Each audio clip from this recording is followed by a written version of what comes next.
Hello, welcome back to More Fun Fixing It. I've got another C64 to repair today. I think I've got in this last batch that I had from Paul, I think I've got one more to repair after this, and then I've got a few bits and pieces to tidy up before I pack up all of this stuff, drive it over to his house, and then he'll fill my car up with some more stuff. This one is a nice one. Look, this is, I hope Clint is watching this one, because this could be up for sale soon, Clint, and I'm pretty sure this is a piece of genuine teak plastic sticker on here. Teak coloured, teak patterned sticker. So the problem with this is it has power, so the LED lit up, and it's got a black screen, needs clips, no spring. No spring somewhere in Commodore. The Commodore key has no spring. Let's have a quick look at that. Yeah, there's no spring under there. Well, let's fix that first. This is my bag of Commodore keys and springs and bits that my friend Glenn from CRG sent me. There's all sorts in here. Like there's just keys and LED wires and springs. They look quite big, they do. There's a single one. That'll do. That can go on there. There's space bars, and there's a badge for a VIC-20 in there. Super useful bag of bits, though. Saves me having to break down keyboards that I've got sitting waiting to be spares. Just being able to go in here and find the bit I need is really nice. Okay, so with that, there we go. Just make sure all of the others are sprung. Yeah, okay. So inside here, we've got no SID chip, but it also said black screen, so we have got a fault. I want to take a quick moment to thank the sponsor of this video, PCB Way. If you watch this channel, you know I love using UV resin for fixing broken standoffs or replacing snapped case clips. It's a fantastic technique for localized damage, but what happens when a device is completely shattered or a proprietary battery cover has been missing since 1995 and your name isn't Polymat? Sometimes there's just nothing left to patch. This is exactly when I turn to PCB Way. They're famous for their circuit boards, but their mechanical services are what really get a restoration across the finish line. If a missing or broken part is completely unobtainium, you can upload a 3D model and have them manufacture a high quality replacement. They offer a huge range of industrial options from SLA resin to SLS nylon. It's perfect for when you need a specific factory finish, high durability, or advanced materials that you might not be set up to print yourself at home. They even offer CNC machining if you need to recreate a custom metal bracket or a heatsink. Don't let a shattered case or a missing bezel stop you from finishing a repair. Check out the link in the description to get an instant quote on your custom replacement parts. Big thanks to PCB Way for supporting the channel. Cheers! So let's connect it up to power and video and see what we can see. Here we go.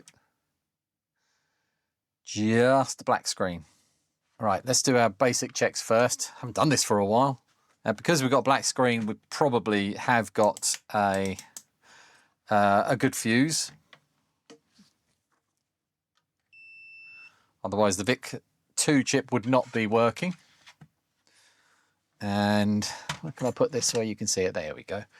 Let's put it onto voltage and have a look at our logic chip first, maybe. One way of doing it, 4.9 volts. We should have the same over on the edge connector, and we should get about 9 or 10 volts on this point here on the edge connector. 10 volts, climbing. So I'm all right, I'm happy with the voltages, but I will just check the voltage regulators just out of habit. 12 volts there. Yep, perfect. So we know that this part of the computer is good. What else have we got going on in here? There is something that is concerning me actually as I look at this. And that's the traces in this area all look really bad. This might be a longer repair than I was banking on. And there's also some really rusty legs on the PLA and the CPU and both of the CIAs. No leaking caps that I can see. Everything is a bit corroded, like the legs on these big caps are a bit corroded. The can of the crystal oscillator is corroded. And there's a lot of rust around the edge of this Vic can and the top of this can here on the modulator. The legs on that logic chip there at U15, they're corroded as well. That's concerning. That is a bit of a worry. Okay, let's see what diagnostics makes of it. I'll just put the regular, we'll start with the regular diagnostics and then we'll work our way up to the other ones. So regular diagnostics is not going to do anything because it was a black screen, so I don't expect that to do anything. Let's go on to, this is either dead test or dead test switch. I'm going to have to mark this one day. And which one, not dead test, a des test switch, it's des test max. But neither of those are working. So des test switch is probably also not going to work. There's a new version of this. Sorry, Matt, I will put it on here. Probably, eventually. But that's not working. All right.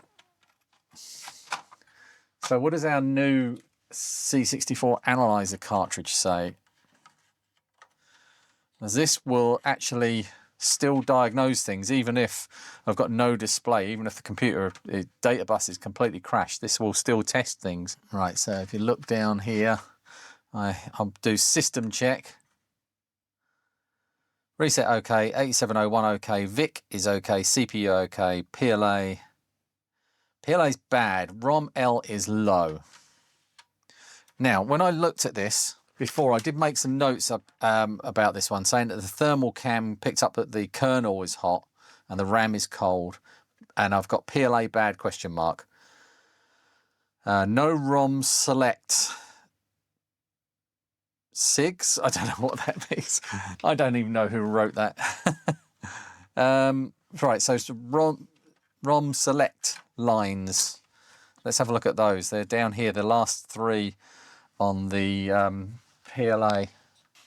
Okay, so 15, 16 and 17 are the character ROM. It's not switched on. Absolutely nothing. And then the kernel ROM, nothing. And then the basic ROM. There's just, is there any activity on this? Yeah, there is activity on the actual. The machine looks like it's trying to run. That's a really bad signal. 3.3 volts peak to peak. Yeah, that's a data line as well. Well, so let's have a look at the reset first and make sure it's coming out of reset. Yeah, it's a good reset. And then the clock, I've got a good clock as well.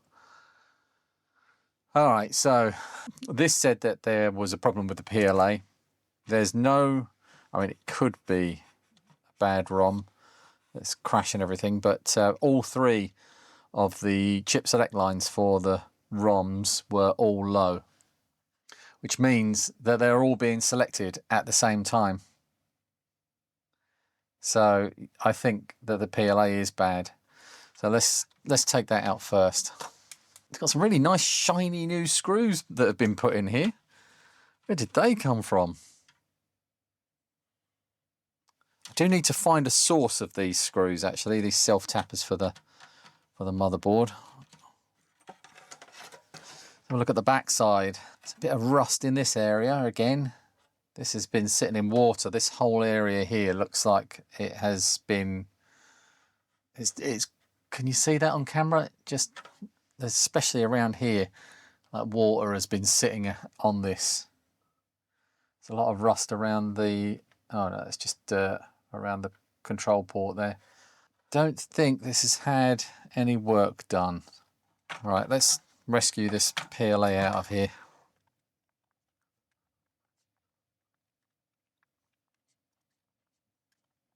Some very small pads on this one, so I'm going to actually use the Yahoo desoldering station rather than the Hacko for this one. Oh yeah, the traces look really bad on the top here. If these are all gone, which they look like they are, then this board is toast. I could spend a week rebuilding the traces, but I don't have that kind of time, and there are plenty of replacement boards available. I could just take everything off of this and put it onto another board, and it would be a better computer, and that would take less time. It's just whether especially the CIAs, if the CIAs are broken, then this starts to look less of a rescuable machine. The most valuable chips in here are the VIC-2, the 2 CIAs. Everything else is a bit cheaper. The PLA is replaceable easily. Oh, the SID is valuable, but I can just put a SID Pico in here, so it's, you know, very cheap to make that right again. The ROMs are all fairly cheap to replace. All the RAM and logic is very cheap to replace. But yeah, it's once the CIAs go, that's when you start to struggle. They've got 2 different types. They're both 2084, 20th week of 1984, and one says 6526 and the other one says 6526R-4. Hey, it takes so long to heat up this thing. I'll give it a prod before I start. Yeah, this has got a slightly finer tip on with that suits these smaller pads a bit better.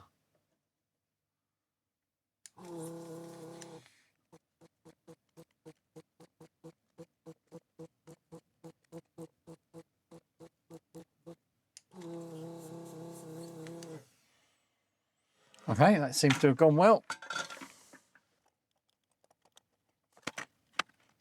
Some hot air just to take the last bits off, free it from its last dregs of solder.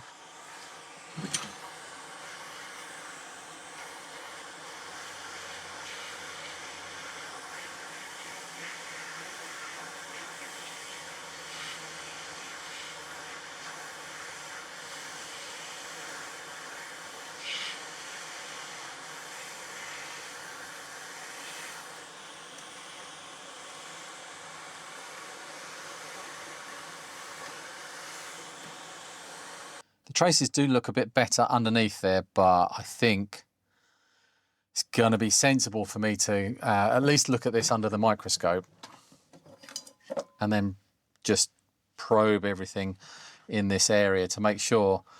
Well, I'll show you where. Let's get this focused first. So this is under the PLA and it doesn't look too bad. There are a couple of areas around here that are looking a bit suspect, let's say, but most of it, especially up this end, looks okay. Well, that one there doesn't look very good.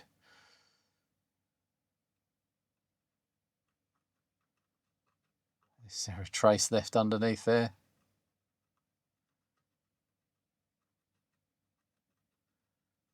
Oh, it's starting to get to some sort of coppery colour, but is it connected? And oh god, this is going to be a nightmare. But yeah, what I wanted to show you was down this. Look at this lot, and they might be fine. Sometimes you get these splotchy patterns on motherboards, on traces, but it's literally everywhere. You can see like the rusty legs on that logic chip. I have concerns all up between the CPU and the ROMs, all the way up to the top. Yeah, there could be trouble hiding literally anywhere. Why has that gone green?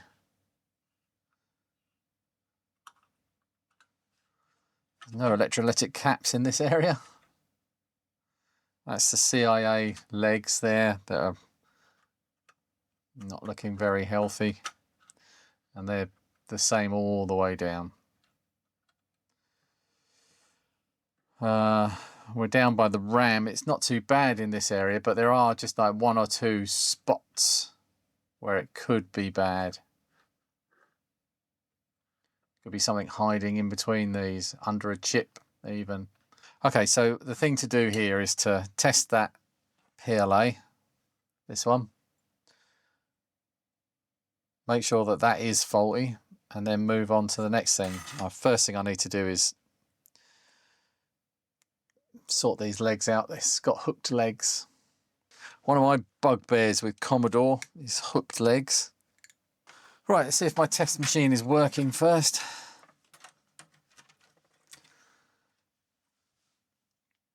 Yes. And we take the PLA out like this.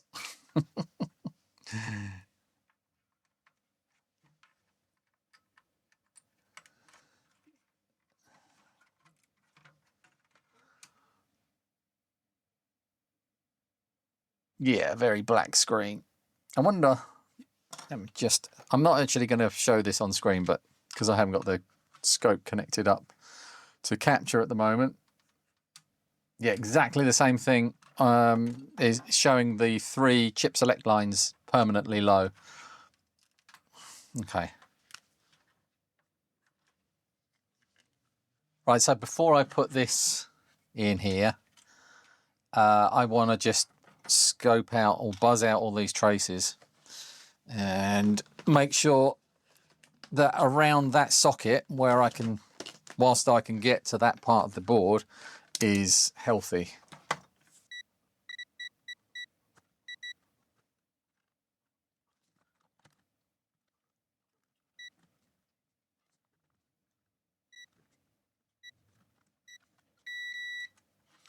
Right, so I can't find any obvious breaks, even on some of the worst looking traces. So I think I'm just going to give that a clean around there and then put a socket in and see what happens. A socket in with a new PLA.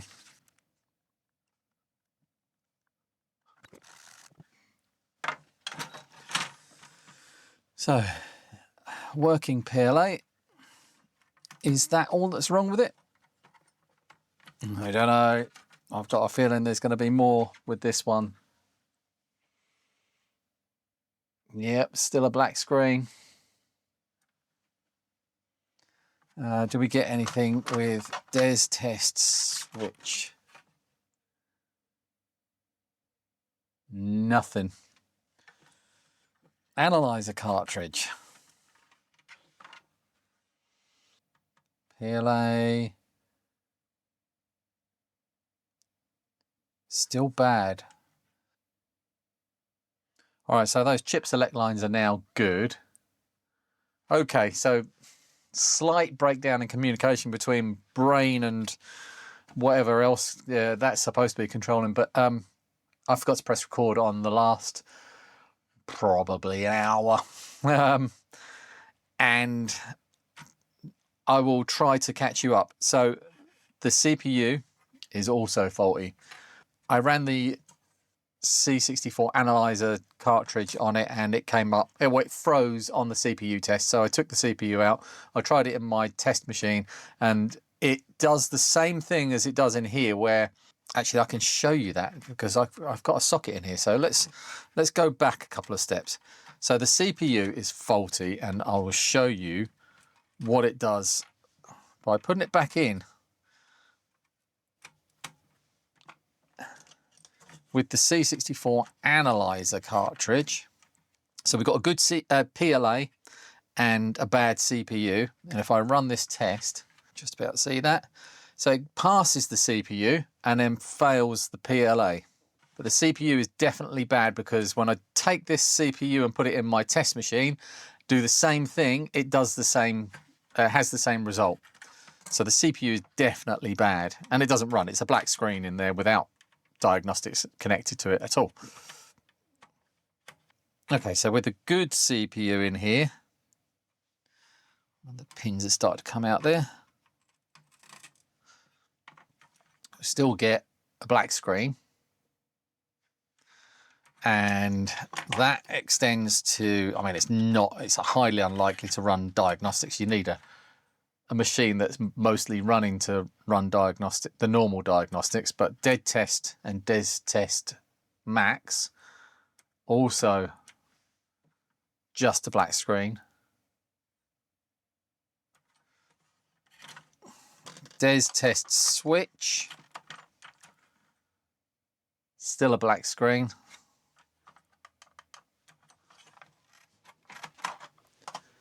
And CPU analyzer. Sorry, the C64 analyzer. V2. Reset is okay. 8701 okay. VIC okay. CPU okay. PLA.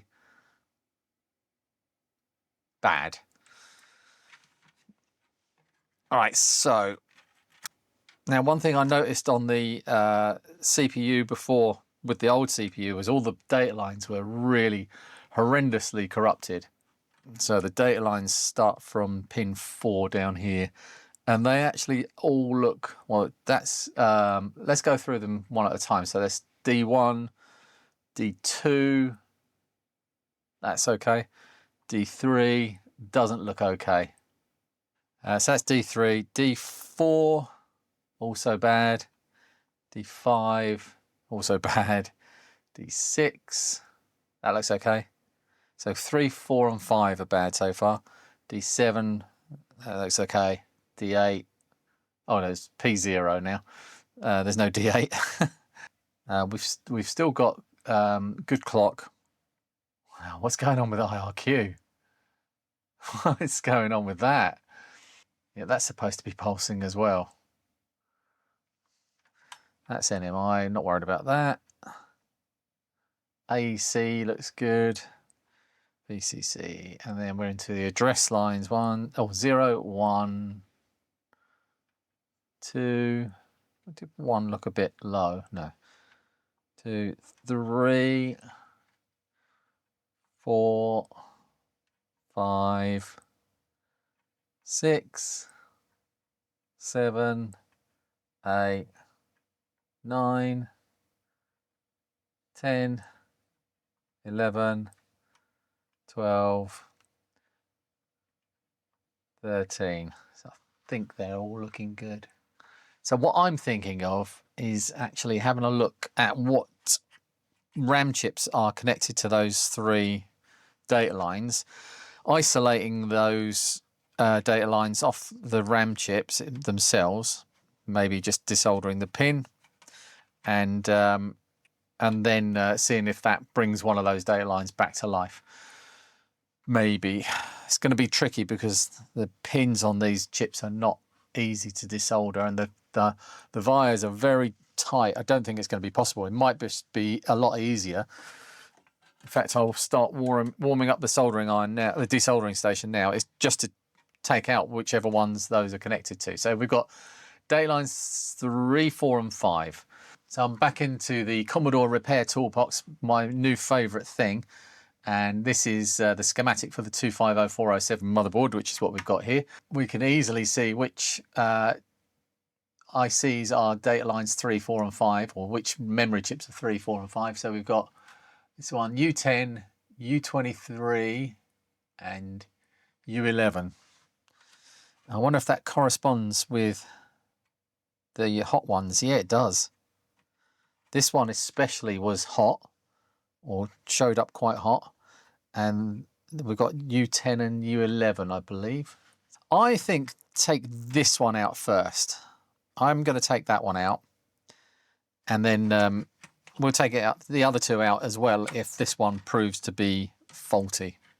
I have to say, when before, in the bit of recording I did where that didn't get recorded, I did start to lose hope that this would be a machine. I still think actually it's not going to be a machine that is going to be economically viable to repair, but I still think it's worth finding out which bits are working. So even if this is, you know, in the future a parts machine, we know that the bits that are still left in here are working, so that if they do get salvaged, then they'll work in another machine. You never know. If it's just the RAM now, then I think it's recoverable. If either of these CIAs have gone, that's pretty much game over. It takes so long to heat up. All right, I'm not ready.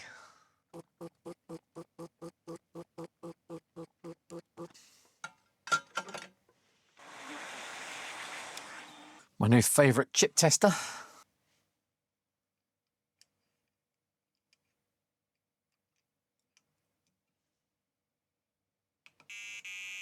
Ooh.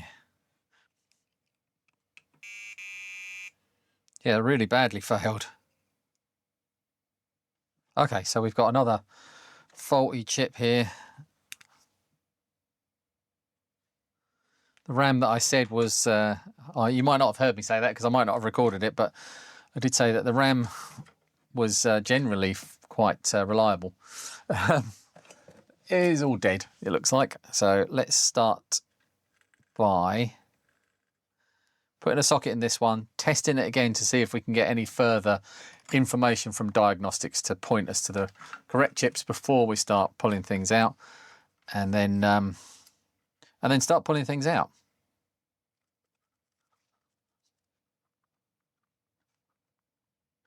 Oh, shiny brand new 4164.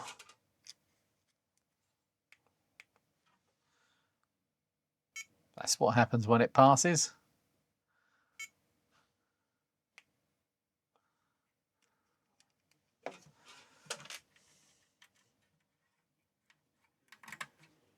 All right, see if we can get any further.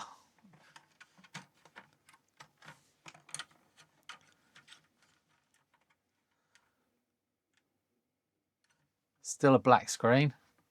I'm going to go straight for Des Test Switch as the one that's most likely to show a display. Well, we've replaced U23, so that was data line 4. And data line 4, pin 33. That looks okay now. So we've done 4, but we've got to do the ones either side, 3 and 5. That still looks bad. And that still looks bad. So let's get those out. Both of those coming out this time. Stop mucking about. So 3 and 5 is 10 and 11. They are different brand chips. There's no rhyme or reason to this.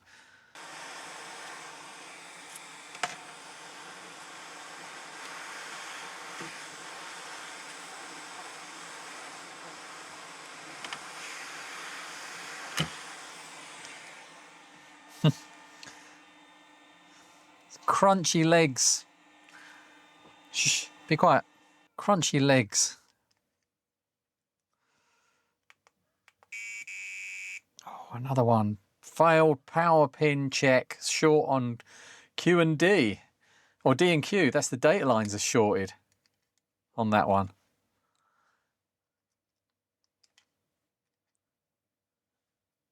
There's so many different ways that these can fail. And that one's failed on March B, row 0, W1, address 100, E0, G1. March B, fast page.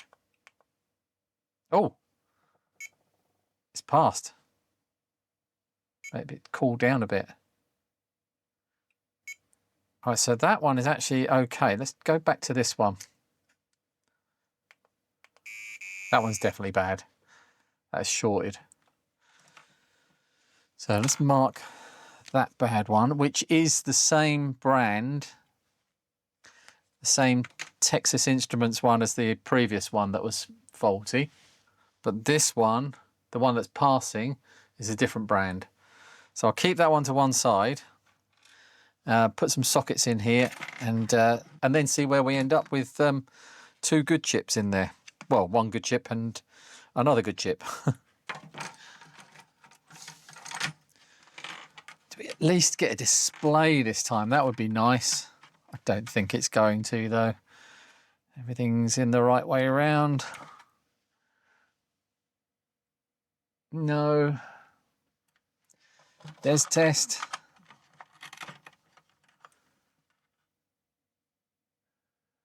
No. C64 analyzer cartridge V2. Reset OK, 8701 OK, VIC OK, CPU OK, PLA. Still going to say bad. And that's where I'm going to leave this video today. You've seen enough. Half an hour of this is enough for anyone, surely. So this is still, well, I'm from the future. I know what's going to happen to this, but as far as you're concerned, this still has some work to be done. At least another episode's worth. So tune in next week. But thanks for watching this one. I really appreciate all of the lovely comments and likes and subscribes and everything, and all of the support that I get from all of you. You're all amazing people. And thank you to my patrons who support the channel and make this whole thing possible. Cheers. I'll see you in the next one. It's a good one. Back into the past with you.